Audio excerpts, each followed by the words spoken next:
ក្មេងចំនួនមុនផ្លិចអស់ហើយនេះខ្ញុំលឹកបាទលឹកជាគុណបាទគេហៅថាលេងចោកបាទចោកស៊ូលេងចោក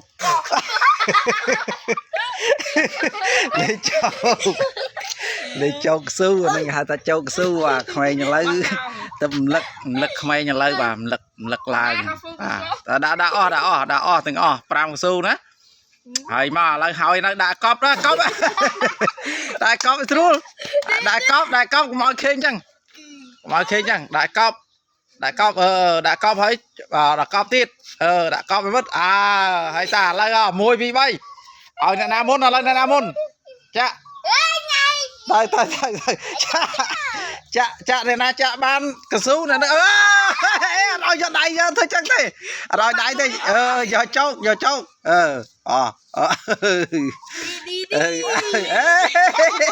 ឲ្យស្រួលអាហ្នឹងហៅថាល្បែងលេងចោកស៊ូកាលពីដើម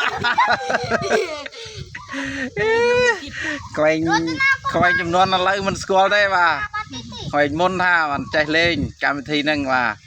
អាហ្នឹងគេហៅថាចោកស៊ូនៅដីខ្សាច់